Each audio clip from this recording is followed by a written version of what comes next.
Queridos irmãos, muito bom dia. Pedimos a sua licença novamente para chegar ao seu lar. Mais um domingo que Deus nos permitiu estar aqui. Hoje daremos sequência à nossa série de pregações, uma emocionante história de vida. Davi, uma questão de coração. E com isso eu gostaria de ler apenas 2 versículos para que a gente já possa ter os nossos corações preparados para aquilo que vamos ouvir com o pastor Frido, da palavra de Deus. Eu quero ler aqui 2 versículos que falam a respeito de coração.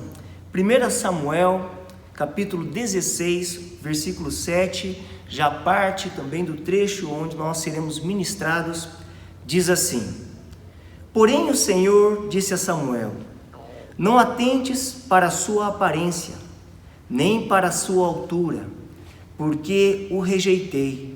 Porque o Senhor não vê como o homem vê o exterior, porém o Senhor, o coração. Coração é uma questão em que Deus valoriza.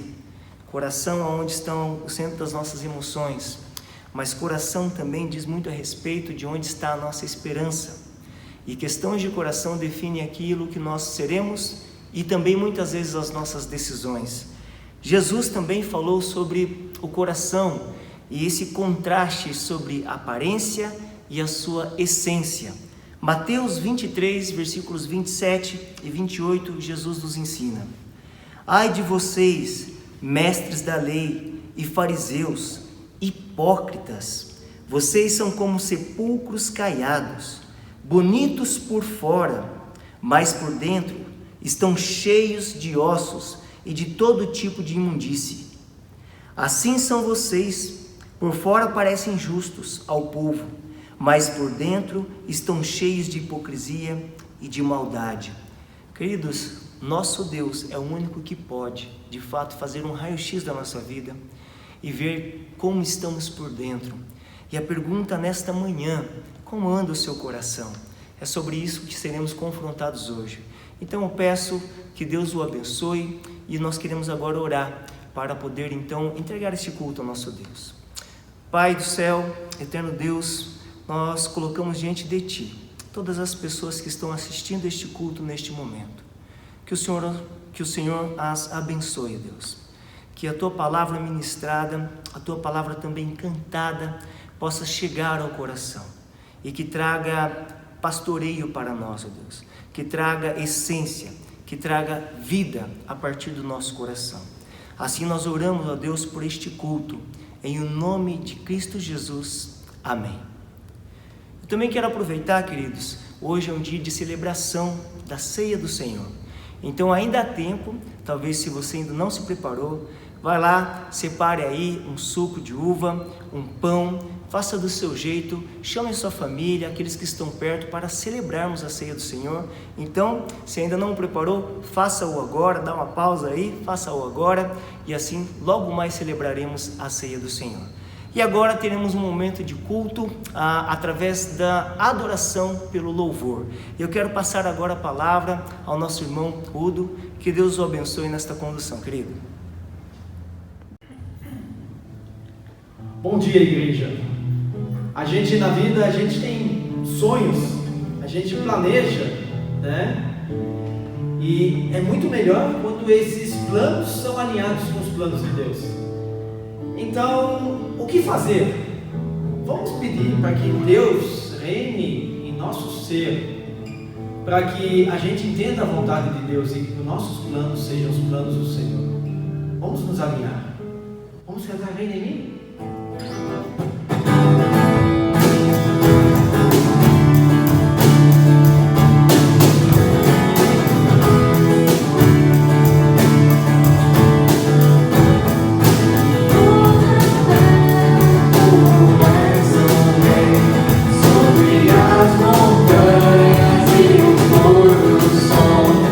Uma coisa só, meu desejo é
Como é bom louvar ao Senhor. Eu quero agradecer ao irmão Udo e também a toda a equipe que tem nos servido através do louvor.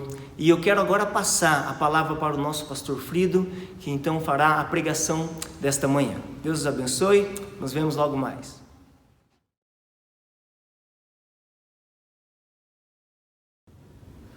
Obrigado, pastor Diógenes. Também quero dar as boas-vindas a cada um de vocês que nesse momento está se ligando a esse culto nesse domingo.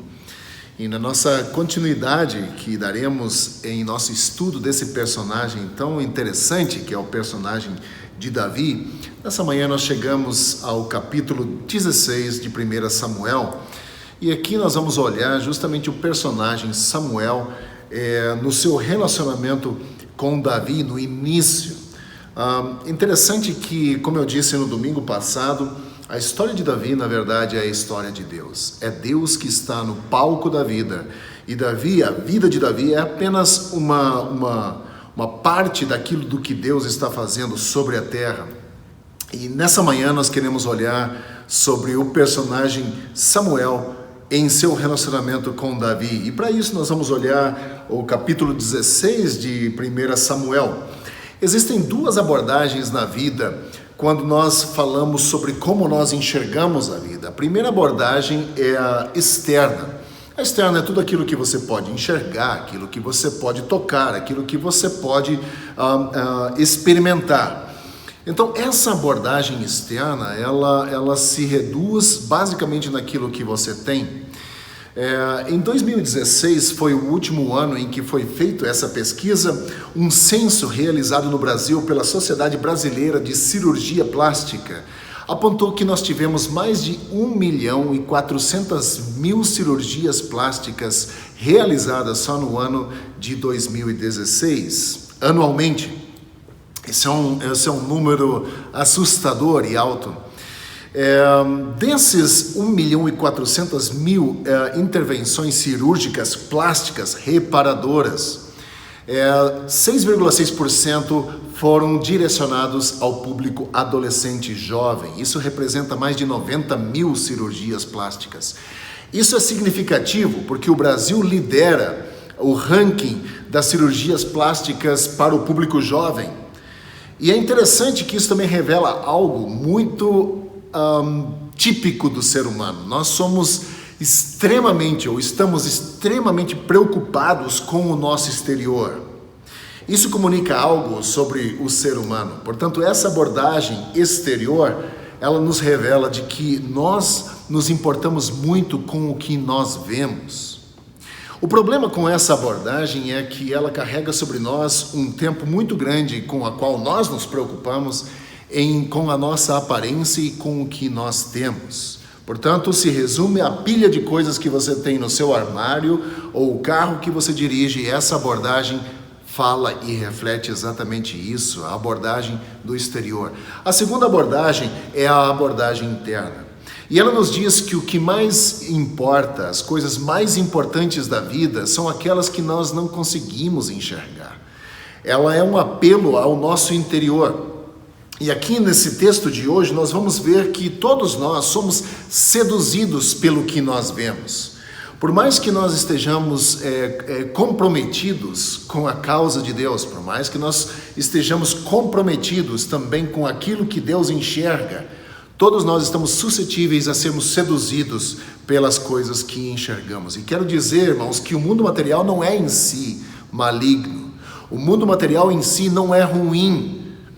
Nós não devemos ser dominados por ele. Nós não devemos ser dominados pelas coisas que nós vemos. Portanto, nós vamos olhar hoje para 1 Samuel capítulo 16, que é um texto que exemplifica essa loucura de se olhar o exterior, mas também exemplifica a importância de olharmos para o interior, porque essa é a abordagem que Deus nos dá. Se você tem a sua Bíblia com você, vamos abrir então em 1 Samuel capítulo 16 e vamos ler alguns textos. O versículo 1 nos mostra que Deus está prestes a enviar o profeta Samuel para ungir um novo rei em Israel. Isso significa que Deus havia rejeitado o rei Saul, que foi o primeiro rei israelita. Se você tiver tempo no seu tempo devocional, seria muito interessante você ler os capítulos anteriores e perceber um pouco qual era a índole de de Saul, do motivo que levou Deus a rejeitar o rei. Portanto, nesse versículo 1 nos é dito de que Deus chamou Samuel para ir ungir um novo rei. E vejam só o que o texto diz: até quando você irá se entristecer por causa de Saul? Eu o rejeitei como rei. Vejam que Deus está olhando para o coração de Samuel e percebe que havia uma tristeza profunda pelo fato daquela circunstância ter se acometido sobre a vida de Davi. E isso realmente resultou em muita tristeza no coração de Samuel. Só que o texto, essa ideia da tristeza significa luto. Samuel estava enlutado, Samuel estava triste por ter que encarar Saul e dar essa triste notícia de que Deus o havia rejeitado. Isso deve ter mexido muito com o profeta Samuel, porque o profeta Samuel gostava de Saul, ele tinha respeito por Saul, e agora ele havia, aliás, também ungido Saul, e agora ele precisava dar essa triste notícia de que Deus o havia rejeitado. E isso causou uma profunda tristeza. O texto diz que ele estava triste. E o luto é uma coisa muito poderosa. Luto, ele é algo que faz às vezes o nosso espírito ficar parado. Portanto, o luto, ele exerce uma força poderosa sobre a nossa vida. Mas essa não foi a única luta que Samuel enfrentou. Na sequência do versículo 1, Deus diz: encha um chifre com óleo e vá a Belém. Eu o enviarei a Jessé. Escolhi um dos seus filhos para ser rei. No momento em que Deus diz essa frase, no momento em que Deus diz para Samuel ir a Belém e ungir um novo rei, imediatamente Samuel entra em desespero. Nós podemos nos relacionar um pouco com Samuel. Todos nós já tivemos momentos muito tristes ou momentos de luto. Mas esse segundo sentimento pelo qual Samuel passa, talvez seja um dos sentimentos que nós estamos mais relacionados nesses últimos dias, que é justamente o medo. O medo é uma coisa também extremamente poderosa em nossa vida. Ela nos acovarda, ela nos faz parar, ela nos impede de agir. Vejam que Samuel imediatamente responde a Deus assim que ele ouve Deus dizendo a ele para ir a Belém e ungir um novo rei. Vejam no versículo 2, ele diz: como eu poderei ir? Como poderei fazer isso? Saul saberá e me matará. Samuel conhecia muito bem o rei Saul. Samuel sabia que ele era um homem que era liderado ou dominado pela sua emoção e também pela sua ira e pela sua inclinação à violência. E Samuel sabia perfeitamente que aqui ele poderia ter problemas se Saul soubesse que ele foi ungir um novo rei. Esses dois sentimentos são muito humanos. Eu e você vivemos isso. Nós temos momentos de muita tristeza e nós sabemos que momentos de tristeza nos fazem parar, impedem que a gente haja. E o medo, a mesma coisa. Do que você tem medo nessa manhã? Pelo que você está enlutado nessa manhã? Qual é a sua tristeza que o impede de se alegrar nas coisas de Deus? Que te impede de sentir alegria e de se sentir motivado pelas coisas de Deus? Tem algo em sua vida que está impedindo você? Tem algo em sua vida que faz você sentir medo? Que faz você não sentir vontade de abraçar as coisas de Deus e seguir em frente?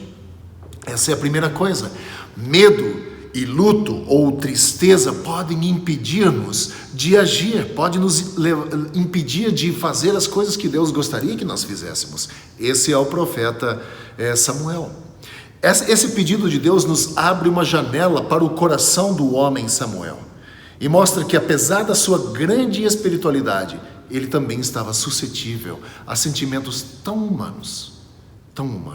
Segunda coisa que nós vemos é que o exterior, na maioria das vezes, é um engano. E agora Samuel obedece.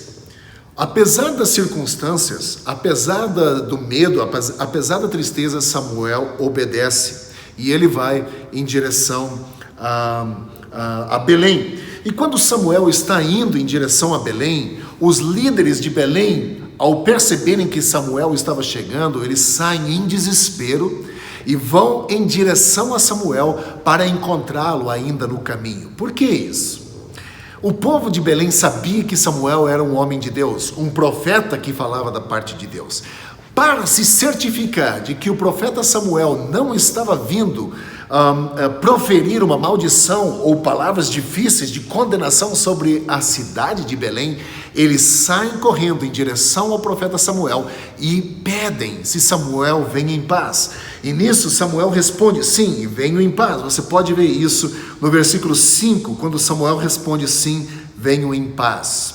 E aqui Samuel, ele convida então a família de Jessé, o pai de Davi, a participarem do sacrifício. Lembrando que quando Samuel fica com medo de ir e ungir um novo rei e diz isso a Deus, Deus diz: leve um animal, um novilho e vá sacrificar. Portanto, ele teria uma espécie de álibi para justificar a ida a Belém para sacrifício, para sacrificar. E ao chegar em Belém, então, Samuel convida a família de Jessé a participarem também do sacrifício. Nós vemos isso no versículo 5. Ele então consagra Jessé, consagra os seus filhos e os convida a participarem do sacrifício, e em seguida Samuel então se prepara para fazer aquilo que Deus pediu que Samuel fizesse: ungir o novo rei de Israel. Veja o que diz o versículo 6. Quando chegaram os filhos de Jessé, Samuel viu Eliabe e pensou: com certeza é este quem o Senhor quer ungir. Até Samuel, um homem de Deus, que tinha muita experiência com Deus, que ouviu Deus falar, que tinha uma sensibilidade àquilo que Deus estava fazendo, esse mesmo homem, Samuel, ele também caiu na área que é tão típica nossa, de julgar o exterior, de olhar para o exterior e imaginar que aquilo que ele está vendo era o que Deus também via. E veja o que o texto diz, vamos ler de novo. Quando chegaram os filhos de Jessé, Samuel olhou para Eliabe e pensou: com certeza este é o que o Senhor quer ungir. Provavelmente Eliabe era um homem alto, um homem de boa aparência, que tinha um semblante real. E aqui nós vemos Samuel olhando exatamente sobre essas características que nós como seres humanos valorizamos, o exterior. Mas em seguida, Deus leva Samuel a considerar. Veja o que diz o versículo 7. Não considere a sua aparência nem a sua altura, pois eu o rejeitei. O Senhor não vê como o homem vê a aparência, mas o Senhor vê o coração. De todos os 7 filhos de Jessé, sobre nenhum deles Deus decidiu colocar a sua unção, a sua bênção. E aqui nós temos uma situação bastante confusa. Todos os filhos desfilaram na frente do profeta Samuel, e nenhum deles foi apontado por Deus como o futuro rei de Israel. E então Samuel faz um pedido: estes são todos os filhos que você tem? Versículo 11.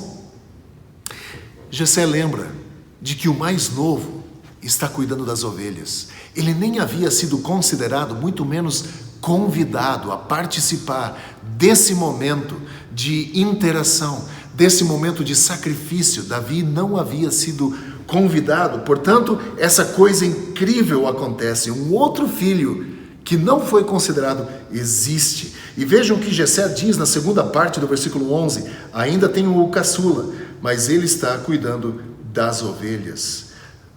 No final do versículo 11, Samuel diz: tragam-o aqui, não nos sentaremos para comer até que ele chegue.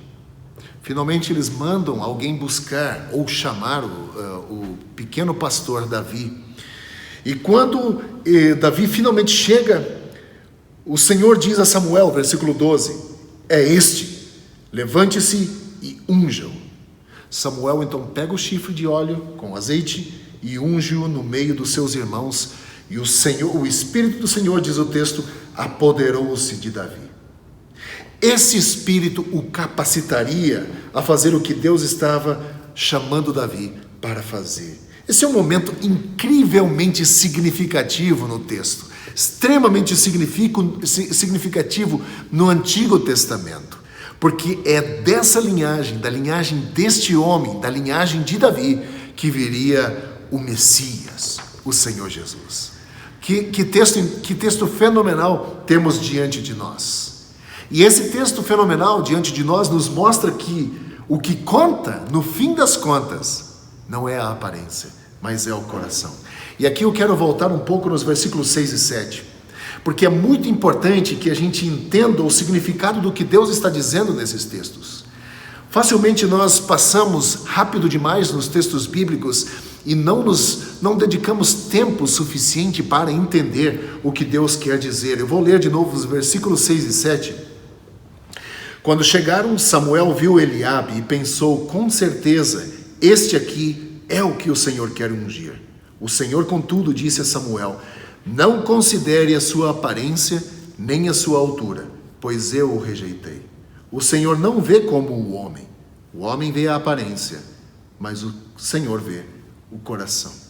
Existem muitas coisas que nós podemos extrair dessa pequena passagem, ou dessa pequena declaração de Deus, e o que a Bíblia fala quando ele se refere justamente ao coração. Alguns termos são muito familiares para nós, e pelo fato de se tornarem tão familiares, quando nós os lemos, nós achamos que entendemos o que esse termo significa, porém nós não entendemos.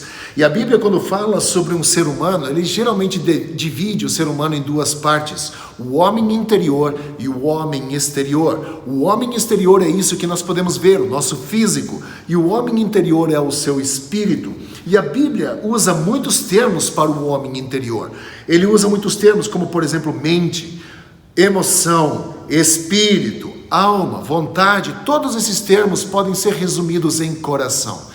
Nenhum termo aparece com mais frequência do que a palavra coração em toda a Bíblia. E existem poucos termos que aparecem com tanta frequência quanto coração. E esse termo coração, quando ele aparece com tanta frequência, mostra o quanto Deus está interessado em expor o que está lá dentro, em expor o que está dentro do nosso coração, e interessado também no zelo que Deus tem, e mostra esse zelo que Deus tem de corrigir, de consertar o nosso coração, de alinhar o nosso coração segundo a vontade dele, de alinhar o nosso coração segundo aquilo que é o plano de Deus. Agora, quando a Escritura, quando a Bíblia fala sobre o coração, ele está falando do centro, da causa que motiva a nossa vida, daquilo que nos leva a dizer o que nós dizemos, daquilo que nos leva a agir conforme nós agimos. O coração é a causa, é de lá que vem toda a nossa motivação. O coração é o centro que causa todo o nosso comportamento, a nossa palheta, né, de moralidade vem a partir do nosso coração. Toda a estrutura que molda, controla e orienta o nosso comportamento não vem da nossa circunstância ou das coisas que estão ao nosso redor, vem do nosso coração. É totalmente o contrário do que eu gostaria de ouvir ou aquilo que eu quero acreditar. Nós gostamos de acreditar que o meu comportamento é gerado pela circunstância em que eu vivo. Nós somos constantemente bombardeados com essa ideia de que nós somos frutos de uma sociedade. Nós somos constantemente bombardeados com a ideia de que nós temos vítimas da sociedade, de que alguma coisa que molda o comportamento de uma pessoa e que é exterior. Mas a Bíblia fala que não é o exterior que molda o nosso interior, mas é o nosso interior que molda o nosso exterior. É exatamente o oposto, e nós não gostamos de ouvir isso. Nós não gostamos de ouvir que o meu comportamento errado é fruto de um coração errado. Eu não quero ouvir de que eu sou culpado por tomar decisões erradas. Eu quero ouvir algo que diga que eu sou vítima, algo que expie a minha culpa, algo que me isente da minha culpabilidade. Mas não é o que a Bíblia faz. A Bíblia endereça a nossa circunstância. A Bíblia fala que do coração saem os caminhos ruins, decisões ruins. E quando decisões ruins saem do nosso coração é porque o nosso coração não está bem. O nosso interior não está bem. E essas situações e relacionamentos difíceis que às vezes eu desempenho são frutos exatamente de um coração problemático.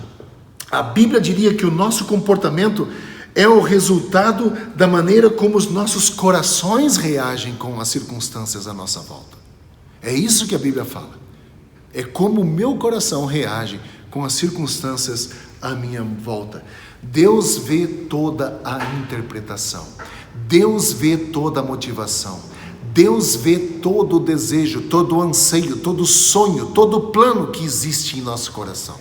Deus vê o profundo do nosso ser. Deus perscruta a nossa intimidade e enxerga quem nós realmente somos. Esse pensamento é bastante assustador. Ele deveria nos fazer ficar com temor diante de Deus, porque Deus não se satisfaz com o nosso exterior. Deus não se satisfaz com a nossa adoração se ela é só e tão somente da boca para fora. Deus não se satisfaz e não leva muito em consideração toda a nossa riqueza, todo o nosso zelo pelas coisas exteriores, pela nossa aparência. Deus não é nem enganado pela nossa capacidade intelectual. Deus não é enganado pela nossa capacidade teológica, da nossa elucubração filosófica. Deus não se permite ser impressionado por isso. E Deus é muito menos impressionado pelo ministério que nós desempenhamos. Deus também não é enganado pela nossa adoração. Veja o que diz o texto em Mateus capítulo 5. Esse é um texto emblemático do Novo Testamento, onde Jesus está respondendo aos fariseus que elevaram a tradição deles ao nível de mandamento. E observem o que Jesus diz ao citar o Antigo Testamento, e aqui ele cita o profeta Isaías. Veja o que Jesus diz, Mateus capítulo 5, versículos 7 e 9. Jesus diz: hipócritas. Lembrando mais uma vez, Jesus está falando para fariseus que elevaram a sua tradição para o mesmo nível dos mandamentos de Deus. Jesus os chama de hipócritas. E ele diz: bem profetizou Isaías acerca de vocês, dizendo: este povo me honra com lábios, mas o seu coração está longe de mim. Em vão me adoram. Seus ensinamentos não passam de regras ensinadas por homens.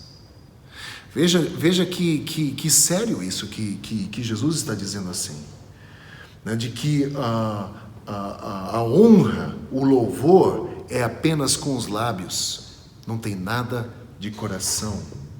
Imagine Deus dizendo: eu não quero a sua adoração. O que você sentiria se Deus dissesse: eu não quero seus atos de adoração? Os seus atos de adoração devem ser uma imagem da profunda lealdade do seu coração por mim. Se o nosso coração não expor ou não revelar a nossa lealdade ao Senhor, Deus não a quer. Deus não quer a nossa adoração dessa forma. Eu gostaria de dizer a vocês nessa manhã que o coração desse homem está cheio de lealdade a Deus, mas há uma guerra aqui dentro do meu coração, e nem sempre eu sou tão leal a Deus como eu gostaria de ser. Nem sempre eu sou tão autêntico, tão genuíno com Deus como eu gostaria de ser, porque há uma batalha dentro de mim, e as coisas que podem dar certo muitas vezes atraem o meu coração. Todas aquelas aparências atraem o meu coração e começam a se tornar importantes para mim e desafiam a adoração que eu deveria dar somente a Deus. E Deus não quer que tenhamos uma experiência de adoração. Deus quer que tenhamos um coração de adorador. Deus olha o coração. Deus não se impressiona com o nosso exterior. Talvez muitos de nós estamos tendo experiências religiosas.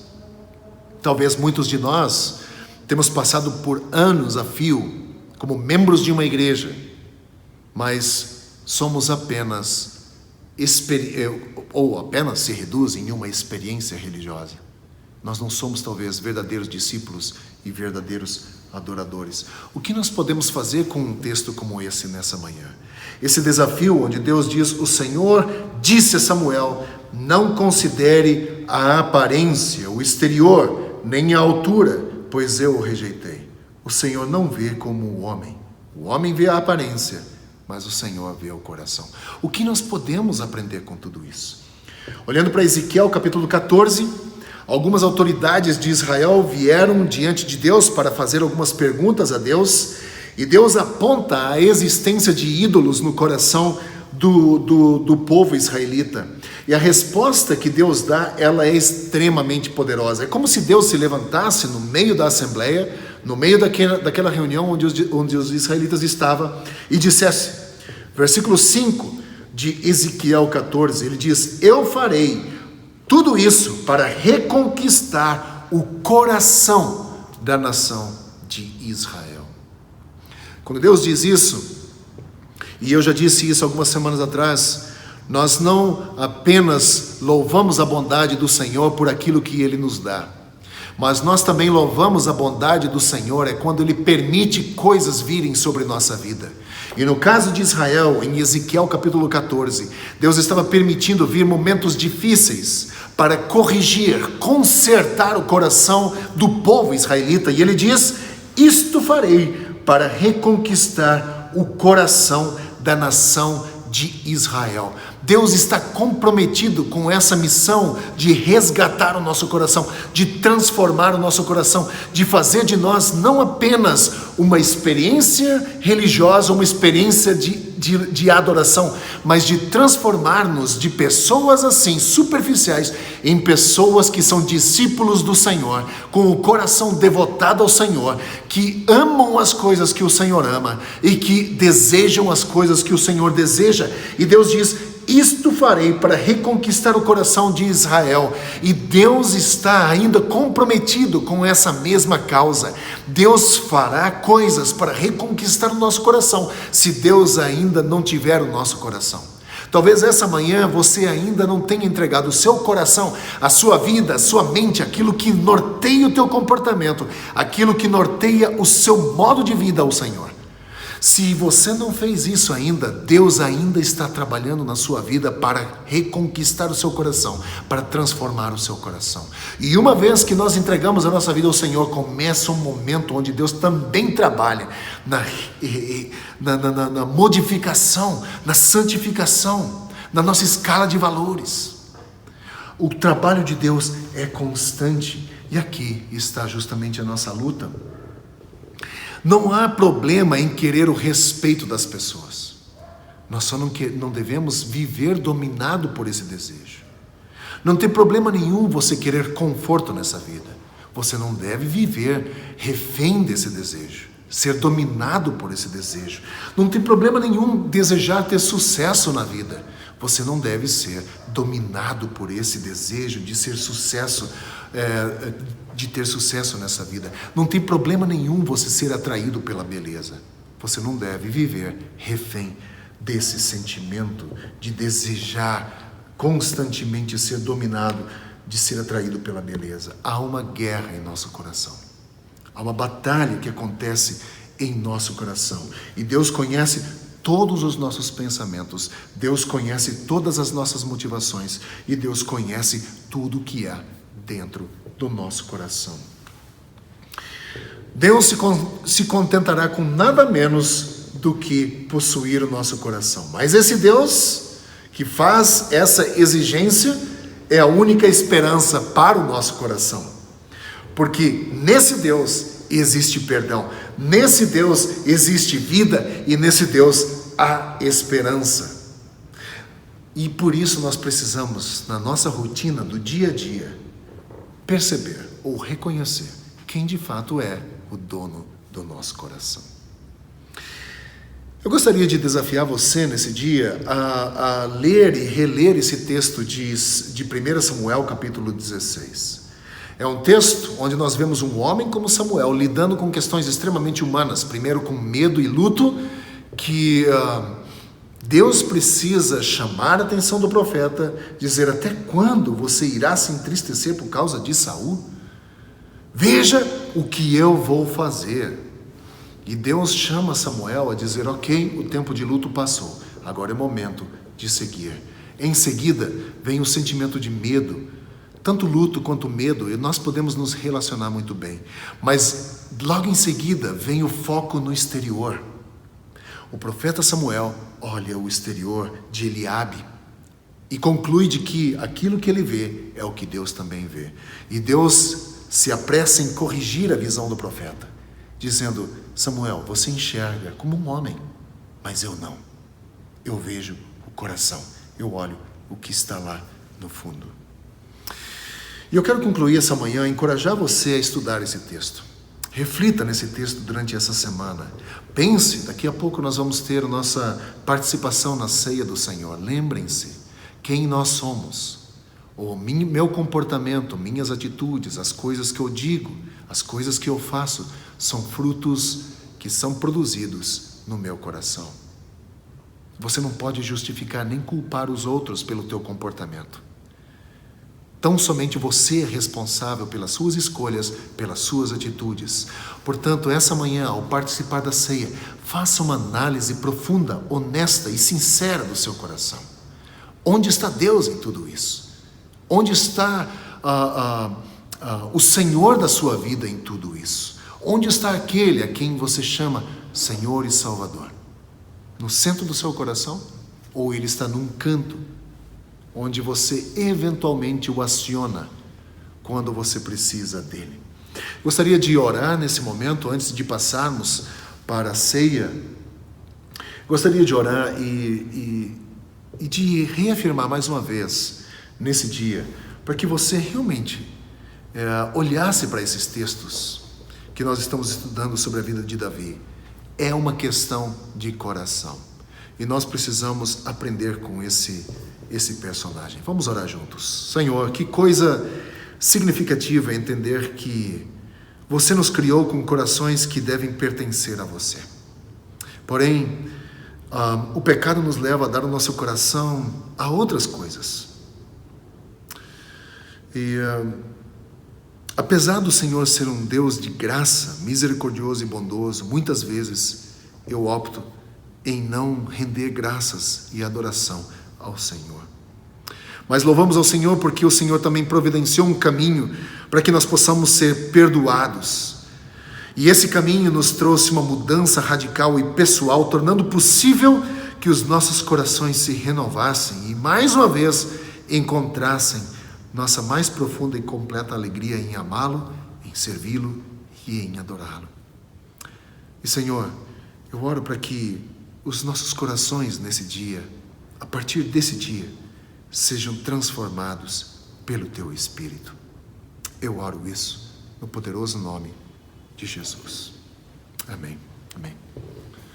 Vamos passar agora nesse momento para a ceia. E a minha oração é que Deus abençoe você nessa semana e no restante desse domingo também, debaixo da boa e poderosa mão de Deus. Amém.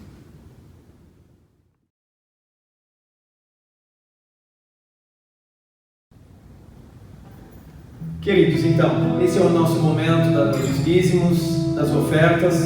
Vocês vão ver aqui ao lado os locais para fazer os depósitos. Faça isso com alegria, participe da obra do Senhor também financeiramente.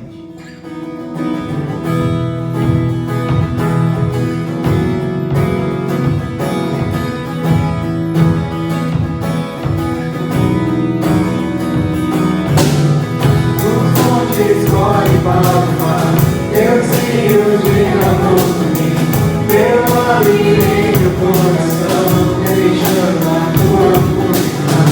Me alegro muito de dizer, levantar.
Irmãos, passaremos agora para um momento muito especial, a ceia do Senhor. Já falamos aqui hoje a respeito do nosso coração. E falando em coração e pensando aqui neste momento tão importante da caminhada cristã, Paulo nos incentiva, neste momento de ceia, a fazer uma pergunta a nós mesmos, a fazermos uma autoavaliação.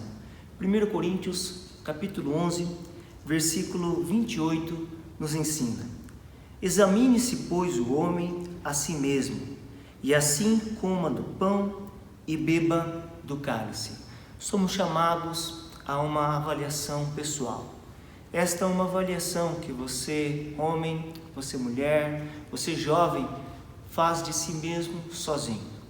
Não é uma avaliação que o outro fará por você, porque só você sabe aquilo que você tem vivido e como você tem caminhado. Eu quero te convidar agora, antes de aqui ministrarmos a ceia, que você possa ter um tempo a sós com Deus, onde você pense naquilo que você tem vivido e como anda, sim, a questão do seu coração. Faça isso neste momento. Eu quero dar um tempo aqui e em seguida vamos orar por estes elementos e você pode fazer essa breve avaliação, a sua breve meditação em como você tem andado. Faça isso agora.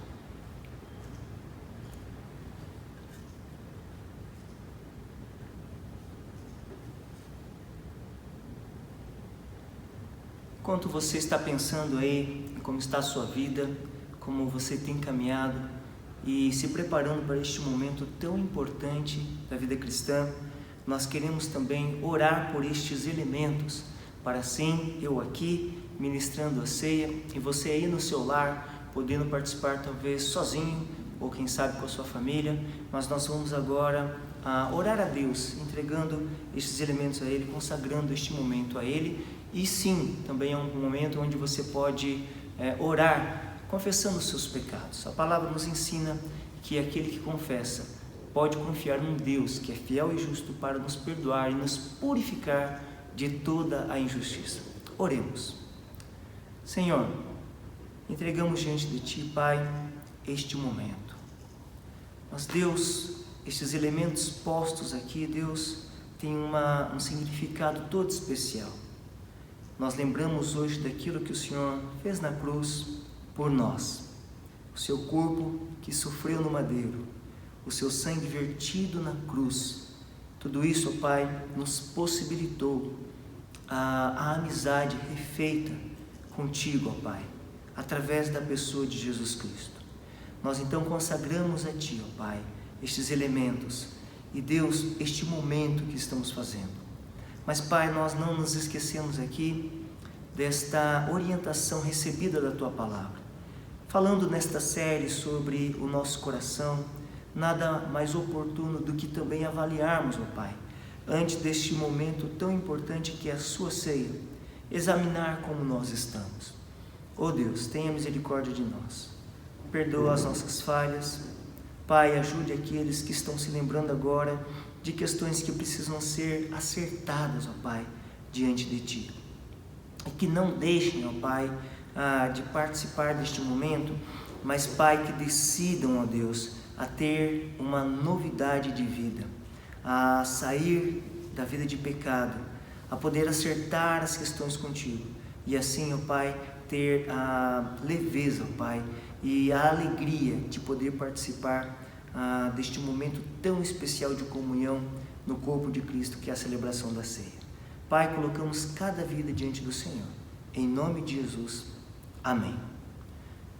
Queridos, nós temos aqui, neste versículo que nós lemos, a passagem daquilo que Paulo nos ensina, que é o momento da ceia do Senhor.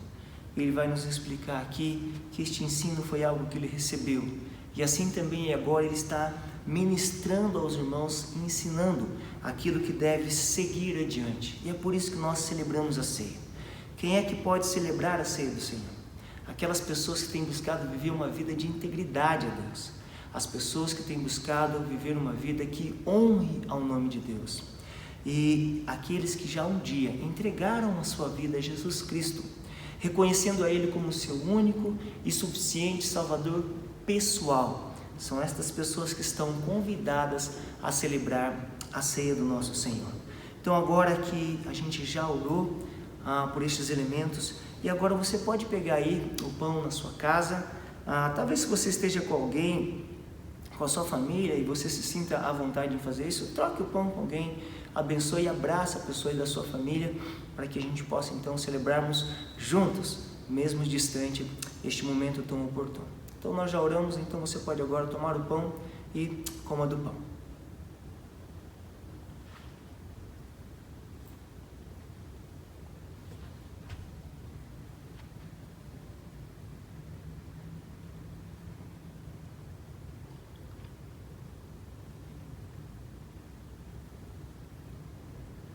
Nós também temos aqui o suco de uva, e nós sabemos o quão ele tem o significado de agora estar nos lembrando do sangue de Jesus vertido na cruz.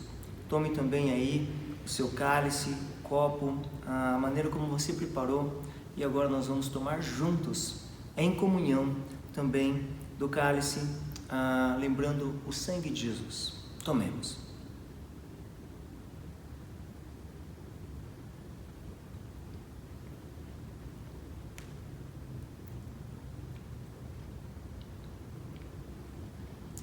Como é bom poder celebrar a ceia do Senhor.